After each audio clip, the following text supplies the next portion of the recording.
দারে দারে, আমি পথহারা পথিকের মতো ঘুরি দারে দারে। আপন আপন ভাবি যারে সেই দুঃখ দেয় মোরে, আপন আপন ভাবি যারে সেই দুঃখ দেয় মোরে।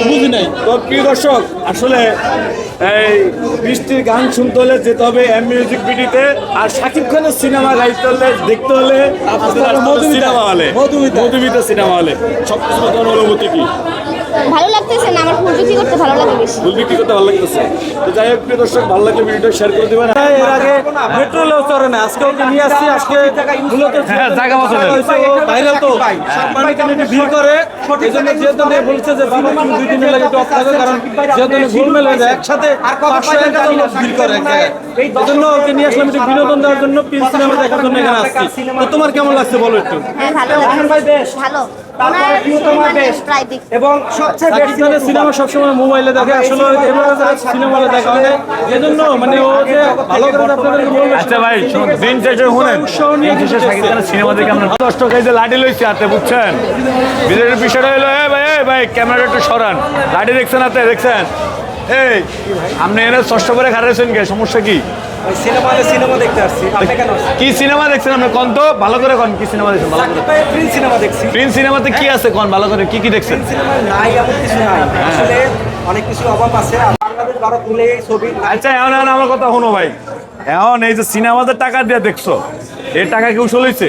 না, টাকা উছালাই না, আমি ব্ল্যাকে টিকিট কাটছি ভাই। হ্যাঁ, কয় টাকা টিকিট, কয় টাকা কাটছো? 300 টাকার টিকিট কাটছি 400 টাকা। 400 টাকা দিয়ে, তাহলে 400 টাকায় তোমার বিথা গেছে। এটা গেছে না, আপনি পরিবার নিয়ে দেখবো।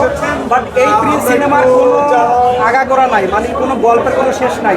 নায়কও বেঁচে আছে, ভিলেনও বেঁচে আছে। বাট আমরা যে দেখতে পাচ্ছি, একটা ভিলেনের চেয়ে নায়কের চেয়ে ভিলেনের ক্ষমতা বেশি দেখাইছে প্রিন্স সিনেমায়। গল্পটা হয়তো অনেক পুরনো, 90 দশকের, বাট এই যুগে এসে 90 দশকের সিনেমা কেউই বুঝবে না। যেহেতু সাকিব ভাইয়ের আমরা অনেক সিনেমা দেখছি, বরবাদ দেখছি, তাণ্ডব দেখছি, প্রিয়তমা দেখছি, এবং সর্বশেষ দেখলাম আমরা তুফান। এই সিনেমা দেখে অনেক গল্প শেখার আছে। আর বর্তমান যুগে সিনেমা খালি গুলি মারামারি, এই সেই রাজনীতি। ভাই রাজনীতি দেখতে দেখতে আমরা পারিবারিক কোনো গল্পই দেখি না না না না, এখন আপনার মনে প্রেম থাকতে পারে, যে পরিচালক এর মনে তো প্রেম না থাকতে পারে। ভাই প্রেম, আমরা তো সংসার পরিবার নিয়ে, বলা হয়েছে পরিবার নিয়ে সিনেমাটি দেখার জন্য। বাট এই সিনেমা পরিবার নিয়ে দেখলে কিছু বুঝবেন না। সিনেমার আগা গোড়া কিছু নাই, কোথা থেকে প্রিন্স তৈরি হলো, কি কারণে হলো, মাকেও দেখা যায় না, জাস্ট 2-1 মাকে দেখা যায়। সাকিব খানের কি এর চাইতে ভালো ছবি আছে? অবশ্যই আছে, সাকিবের প্রিয়তমা আছে সবার চেয়ে বেস্ট। সেইটা প্রেম প্রীতির ছবি, এবং একটা মানুষ, একটা ছেলে যে একটা মেয়েকে ভালোবেসে সর্বোচ্চ দিতে পারে, সেটা প্রিয়তমা দেখাইছে। বলেন সাকিবের এই সিনেমাটা দুটা দিক, খারাপ দিক বলেন। দুইটা খারাপ দিক, প্রথমত বাংলাদেশ এবং ইন্ডিয়া আর্টিস্ট ছিল, বাট সম্পূর্ণ সিনেমাটা করা হয়েছে ইন্ডিয়ায়।